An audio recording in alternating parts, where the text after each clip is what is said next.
to do that, get back with us, then we can make a decision. Okay. And once again, no money's missing. Just make that perfectly clear with everybody. We're not doing it because they haven't stolen anything or anything may be missing or we're investigating anything. We're just trying to And we're in the black, cover ourselves. right? We're not in the red, we're in the black? Right. By this council? Okay, thank you. Hopefully everyone had a chance to review the minutes from February the 4th and also February the 18th. If there's no corrections, we motion to accept those minutes. So moved. Motion's been made. Is there a second? I'll second. Motion been made. Second. All in favor? Aye. Opposed? I abstained for the 18th. I was at the hospital with my wife, so I couldn't be. I might have been one of myself, it's so okay to... Moving on to department heads report. Chief Boucher, you have anything you'd like to talk about?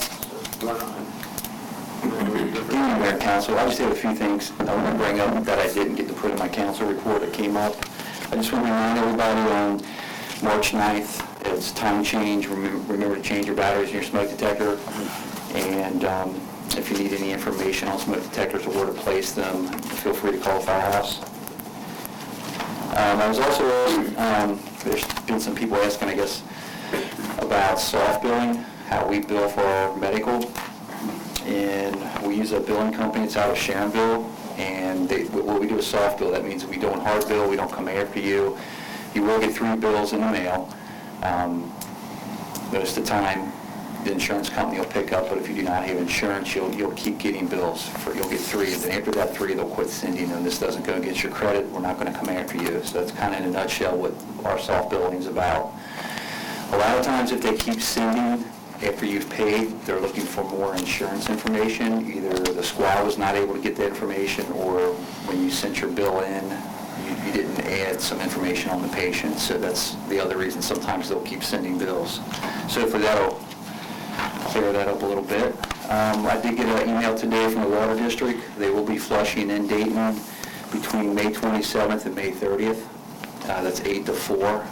And with those days, they'll be in Bellevue, Dayton, and Fort Thomas. And also September 29th through October 3rd, they'll be again in Bellevue, Dayton, and Fort Thomas from 8 to 4. So I just want to share that with you. As that gets closer, maybe we can get that on our key or in the community newspaper. I know that creates a problem when washing, especially whites, when they open fire hydrants. It creates a mess. Most of the water gets in the pipes. So we'll try to keep everybody abreast of that. The other thing I have is myself and our assistant administrator, Karen Strictly, will be attending a emergency shelter operation training course at the Campbell County Training Center in Cold Springs on April 29th. And basically this course is designed to give practical information to local officials who might be called upon to open or operate disaster shelters. Our firehouse, if something would happen in Dayton, people would come to our firehouse. I mean, we would pull our trucks out. Just last week, City of Cincinnati was able to give us 160 blankets. They're disposable blankets, but they're wrapped tight.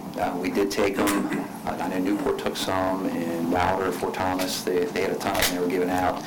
And we're going to start stocking stuff like this in the fire station in case something comes down, a tornado, a plane, train derailment, anything like that, where we would have to get citizens into our station until they can find some place to go. And we want to make that comfortable. So with this class, we're going to learn how to set up a shelter, take down a shelter, know where our resources are at.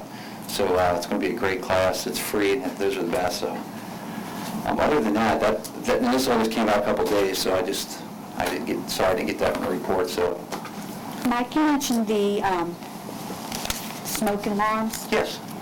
I remember in the past we did give them out. Do we still do that? We still do when we get them in. When people come in, we do give them out. We did get a shipment not too long ago. Okay. So we do have this. So if you need them, come by the firehouse.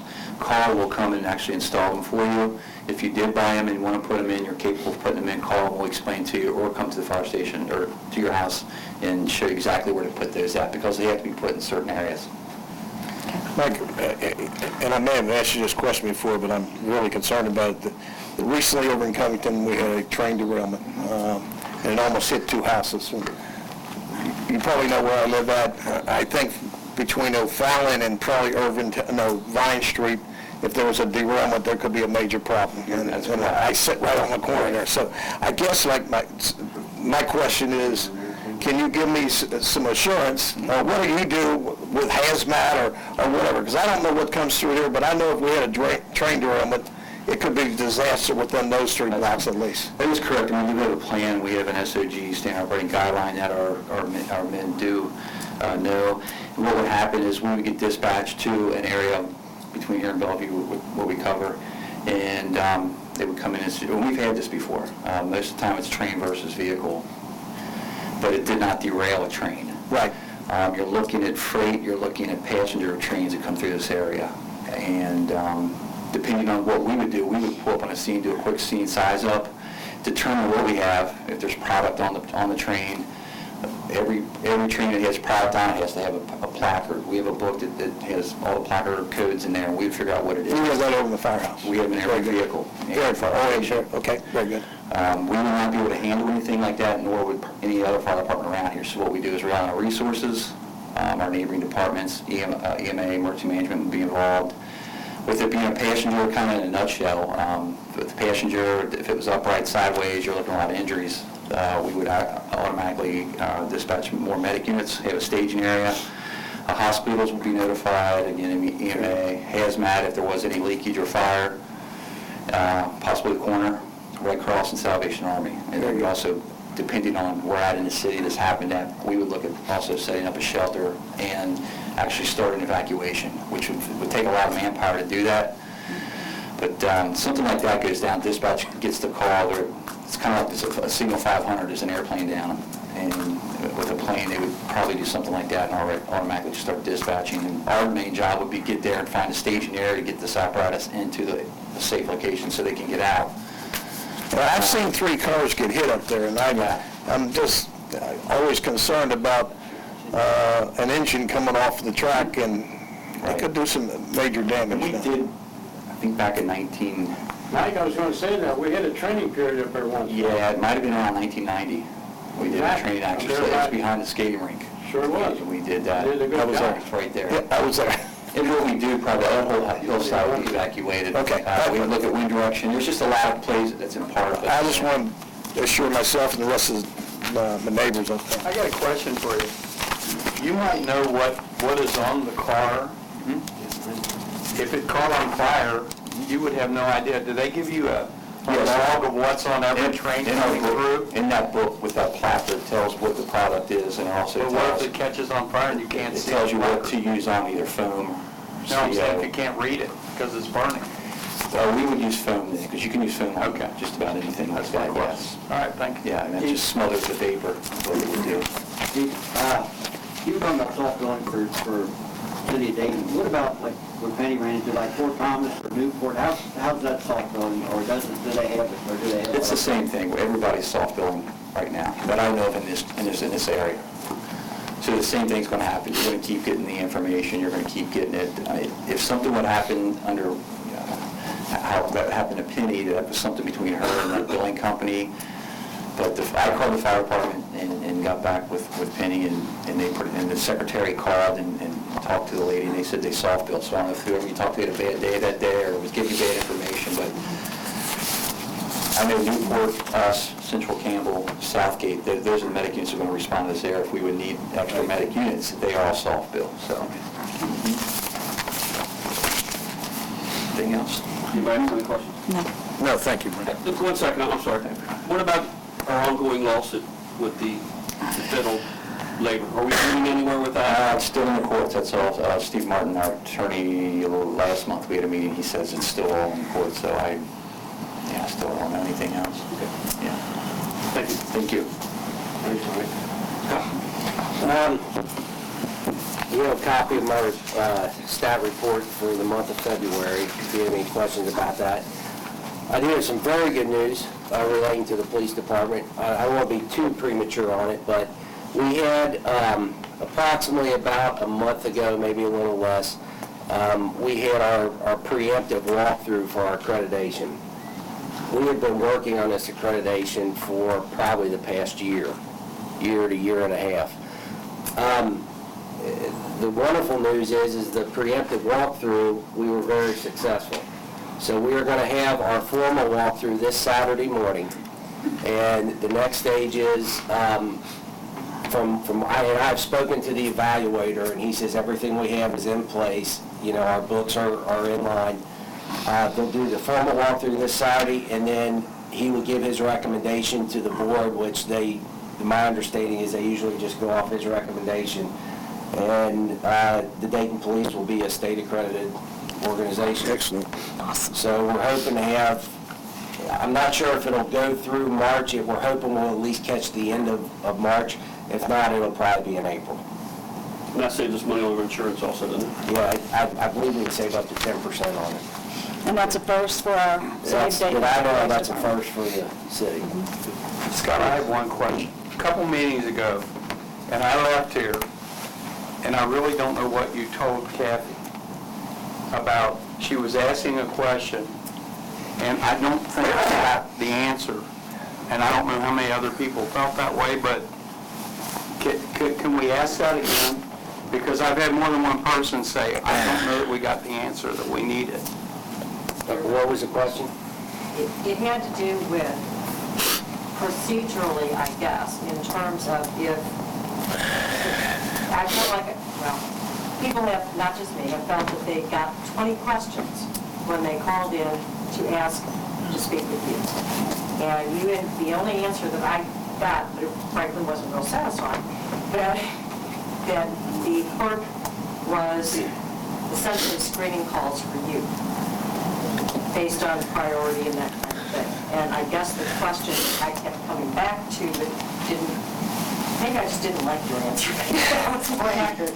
But it didn't, I don't feel there was much of a resolution in terms of what is sensible and reasonable, because if I'm calling with some type of information that may be helpful, but not necessarily something I choose to share, then how do I communicate so that I actually get a return phone call in a reasonably expedient manner?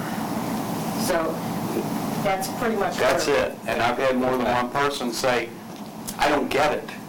And I'm asking you to clarify it so that people understand what All right, let me you're make sure I saying. understand the question first. The question is why is my clerk asking questions as to... in such a detailed manner that if I, this is going to sound flippant and I don't mean it that way, I truly don't. But if I wanted to tell her the nature of the call, I would. But I wasn't calling her, I was trying to call you. Because I felt that the information or the question was germane to your position, not hers. Okay. And I don't mean that to be unkind to her or disrespectful to her position. Okay.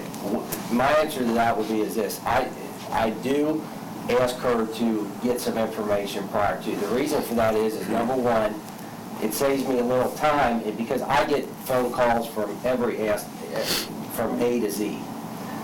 What it does is if she comes to me, she walks in my office and she says, this person is on the line for you because they have a question about this particular thing.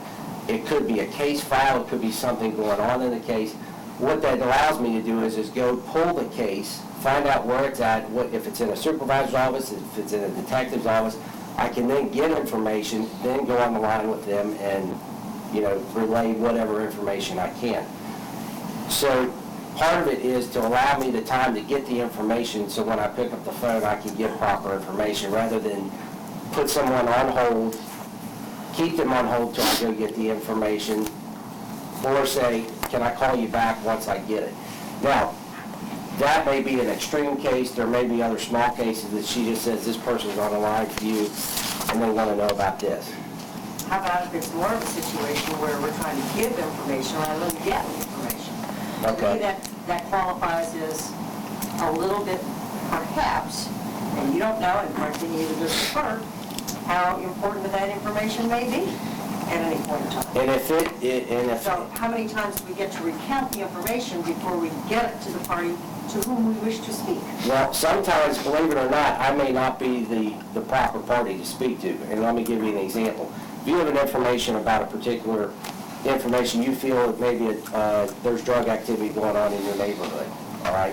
I have specific people assigned to handle those specific things, that they deal with them on a daily basis. I don't necessarily have my hands in every single case, but I have the proper people assigned to that. So if she would come to me and say, Chief, this person's on the line for you to give this type of information, I may say, okay, what type of information is it? Because if it's not, they may think it should be directed to me, but it truly isn't, and I will have her direct them to someone else. Now, that's not every case, but that is why it's not, the questions are not to be insulted to people. The questions are to be professional, to save time for myself, for that person, so I don't act as a middleman, and I can get the right answer for them as quick as possible. I understand. Just keep in mind that as the person who is on the phone, we feel that some of us have felt as if the clerk is the middleman, and understandably so, but it still is disconcerting that we don't feel that the call is being directed in a timely manner in any direction. And I can address that with her and make sure that is, that it is being timely. I do agree it needs to be timely. But it also, at the same time, there'll also be, I want to make sure I have proper information to give, rather than just say, I don't know, or, I want to give the best information, and I don't want to waste anybody else's time if I can direct you to the right person in the department. Because it has felt as though, unfortunately, I've not needed to call personally very much, thank goodness, but it feels as though I'm almost in one of those automated phone answering systems, one from column A, one from column B, and I understand the need to direct appropriately, but it's a small town and a small department, and I feel like I'm going through 20 questions to ask one. And it seems counterproductive to my time. Well, Can and, you review that whole process? yeah, I could do that. Yeah. Good, Jerry? I got a question for Scott on a latter note. One of the citizens here asked me about the light in section of O'Fallon. I know that's state, but maybe you can explain to him and the audience, if the red light stays too long one way and it's causing a lot of problems. We don't necessarily set the time. I mean, usually anything, you're right, it's with the state. We usually call them and... Yeah, that's what I'm getting at. Maybe you can. Mr. Oh, you mean about, okay, if they can drop the time down on the light change? Yeah. Mr. Nizer, you want to tell them exactly? Okay, that wasn't really my problem. That I just felt that a dangerous situation has been created with that Fifth and O'Fallon Oh, I'm sorry. intersection being closed. Because all of us people close by there go over 5th Street and up O'Fallon so we can safely get on the avenue at a light. Because getting on the avenue from Vine Street, if you're going to make a right-hand turn, you're taking your hands into your own, your life in your hands. But if you want to make a left turn, you're dead. You might Yeah. forget it. Yeah. It's that way for O'Fallon or for Walnut and Vine, and I guess probably up farther, but we were so used to being. Well, here's what I see. It may be, excuse me for interrupting you, but it may be worthwhile that we do some study to see if maybe we don't move a traffic light somewhere. Because the people are going through the general dollar to get through there. So that's not helping their business. Why don't they just open up a section of that? Well, the light is bad anyway because people, once you get into the parking lot of the dollar store, It's bad. it's red light, the section of Fallon, and it stops traffic. So the light's bad and Fifth Street's bad. You're right. Maybe. It's a bad spot. Sorry, Virgil, you probably won't like this. The next available light is at Urban Terrace. That one block and one block only is one way, in my opinion, going the wrong direction. So again, we either have to drive all the way down to Berry to get a traffic light to get out to Main Street safely. And It may be worthwhile talking to a few people and see if we need to move a traffic light or something. I mean, we knew for a long time we were going to close that intersection of 5th and O'Fallon. I mean, now that it's done, everybody's finally realizing that, yes, it's done. We're seeing what kind of problems we have. We just need to look into it. Is that temporary or permanent? That's permanent. That's dangerous. It's streamlined. Well, we talked about it for a long time, and then it's finally was put into effect because of elevation change and everything else. So I think maybe we need to start to look back and see if we don't maybe need to move a traffic light to Vine Street or to Walnut Street or somewhere so that everybody has a common way of getting in and out of it. We never knew what was going to happen. We had an idea of what was going to happen, but, until we start seeing traffic flow and stuff like that, we need to look We into it. appreciate it if that be done soon. Is that a safety? Something's going to keep going. Probably something we have to talk our hands about for the state.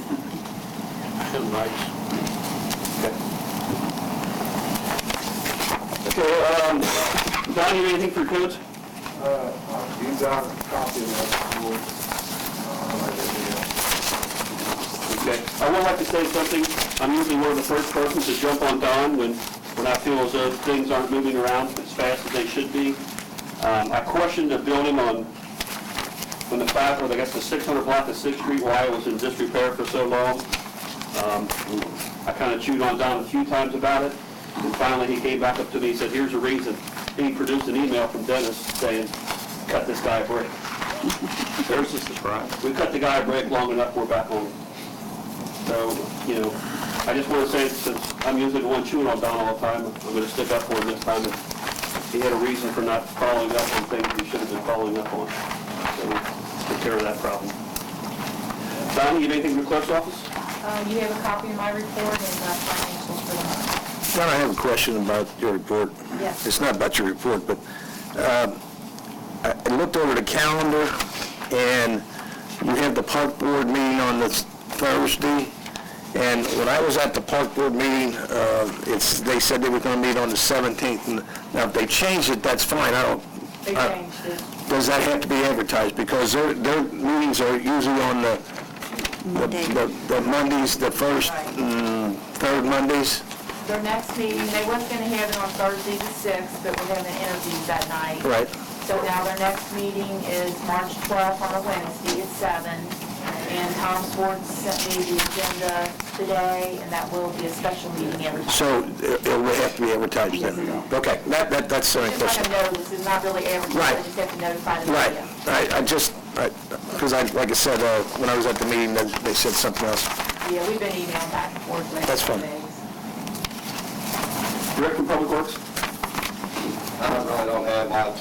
Just staying and plowing and staying busy. If anybody's got any questions, they can just, ask. I can answer about anything. Do you think we're going to Help the snow. Do you think we're going to get any more salt? I'm gonna call tomorrow. They got a barge coming in today. I have probably about $2,500 left in my salt budget. And if it's available, I'll get it because we're real low right now. Hopefully we don't get no more snow. Right. We were lucky to make it through this year. I think a lot of that had to do with maybe better equipment. Our salt boxes are more up to date. We don't waste as much salt. Having a Bobcat, we save a lot of salt by throwing it on the ground at night when it's raining and it's snowing. So we're not wasting anything. And every city gets salt. I mean, we treat 3rd, 4th, 5th down here the same as we do on the hills, but of course the hills get high priority. We usually have 2 trucks take off immediately on the hill and one on the street down. I mean, when it gets snow, we have nowhere to put it. We try to do what we can. And on the overtime stuff, I don't get paid for overtime. I'm strictly 40 hours, that's what I get paid a week. And but it's my guys, like this for example, 2 weeks ago, John Johnson had he gave me a 3 weeks notice because he had to be off on a Friday. He had to have some tests done, blood work and stuff. Blood work done. And he was off that day, and I had to call him at 6 o'clock at night on his day off, and he worked 8.5 hours. He should have been paid. Well, yeah, and he was. Yeah, he should have been People, paid. with I agree. guys like that, I mean. I agree. If you schedule a whole week, well, truthfully myself, if one of my guys is off on a scheduled week vacation, and we have an emergency come up, and we have to work that Saturday or Sunday, I feel they should get paid for that. I agree. I mean, it's not like we're going to break a bank or anything in my department on that, but, yeah, I think that by all fair, they should get paid for time to work. And also, if Rick happens to call me at 12 o'clock on a Friday and said, I'm done for the day, I'm going to say go, he's going to get paid, and he's not going to take it as a vacation day, he's not going to take it as a personal day or a sick No, day. because he works 50 hours one week and only makes 40, I mean, that works out, I understand that. It's not abuse, that's the key. It's I not, agree. 29 straight hours, and I was up. I don't have a problem with that. But my guys were there too. I mean, we can't have one guy go out. Right. That's Rick, not safe. did you get your thing that fell off the truck? I gave the guys back, the wood. It's a wood like a frame that it was in the salt truck, I don't know what it was for. I gave it back to them the other day, I just wanted to, it was like sliding down the hill. Anything about it. But thanks. It's been rough. I mean, our equipment's held up great. I mean, we've had some minor things. But other than that, just having good equipment, we clean it. I mean, you go up there now, all our trucks are clean, the B-boxes are clean. We take care of our equipment. We grease everything after every storm. But it helps to have good equipment. I'll tell you what a bus driver said to me. My grandson was getting stuffed under his shoulder, he hurt himself. And he was sitting there and he goes, where do you live in? I said, Dayton. He said, the only city that has good streets in northern Kentucky. That's exactly what he said. I got called. Believe it. 2 Newport's weeks ago, terrible. last week, Newport Public Works Director called and said that's what he's hearing. Yeah. And I went to Crescent Springs Hardware to get some parts for a lawnmower or something, and they're hearing it out there, so it's not just me. No, it's true. It's pretty easy when it's true. And for you guys, making sure I got the equipment to do it. Right. thank you.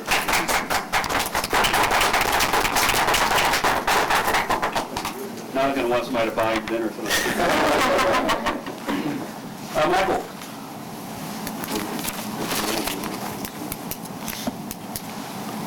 Well, no, I'm preaching to the choir here because I see most of y'all in a couple meetings every week, but if you haven't had a chance to come out to any of our Main Street meetings, especially this year with the injection of the Civic Club, the 2 meetings that we've had so far this month have been great. We're really working towards some great stuff this year. I think we're going to try to implement some new things, but the first thing I want to bring up is we do have the Easter egg hunt coming up on April 19th at 1 o'clock. We will need some volunteers. The way I've got the Main Street Board set up is we do have a promotion committee that will kind of steer some of these events, but they're not going to be able to do it by themselves. We're still going to need you all's help. So our volunteers for that event, as well as several of our events going forward, we need volunteers for. So if you would like to participate, you don't want to necessarily have to get involved with the board, but you want to help with events, call my office, shoot me an email. I'd be happy to put you in where you'd want to be and where you can help out. So again, that Easter egg hunt is April 19th, and we will need some volunteers, and that's at 1 o'clock. Last meeting, I wasn't at the last meeting, but I had someone fill in for me, Jennifer Sierra, who was our Main Street Board Chair at the time, with a proposal for facade grants for the new fiscal year starting in July. We did one last year for the commercial district. This year we wanted to do one for the entire historic district. So she proposed that, and council said that they would get back to us. I met this evening before the council meeting with the finance committee to go over the guidelines that I had drafted and to see what we need to do to move forward with this. There's still a few things that we need to sort through. As most of y'all know, Dennis is gone, so I've been kind of filling in for him in the office where I can, which includes some of the financial areas. So I've had to update the finance committee on some things that have come up. So there's a few things that we need to sort through before we can implement any sort of facade grants, but that is still ongoing. All 3 members of the finance committee know what good work it does and are on board with it. We just need to work through a few more things. So I wanted to update people that may have been looking for an update on that at this meeting. We are still working on it. One of the cool events that we're going to try to implement this year, and we've talked about it for several years, and it makes a lot of sense, is to kind of capitalize on all the people that come in for Memorial Day for the parade. What we'd like to do, and we're still ironing out a lot of details, but over the next month or so, we're going to get a lot more of those details out on the website and on Facebook, so you can check in on those sites for more information. But we'd like to do a sort of cookout picnic after the parade to capture some of the people that come in for that event. I know family members come in from all over. We want to give them something to do continually throughout the day. We'll have food down there and music and games for kids. It's just going to kind of be a fun family atmosphere to play off the whole picnic theme that everybody seems to enjoy that time of year. Memorial Day is May 26th this year, and like I said, we'll continue to shoot out more information as we kind of fine tune that. But I think it'll be a really cool event. It'll give people an option of something to do to kind of come and go throughout the day as you got family members in. So we're really excited about that. The next thing, I've got 2 handicap requests that I'd like to get approval for. The first one is Alan Smith at 427, 427, he's got his address. It's 427 Fourth. Fourth, okay. 427 Fourth.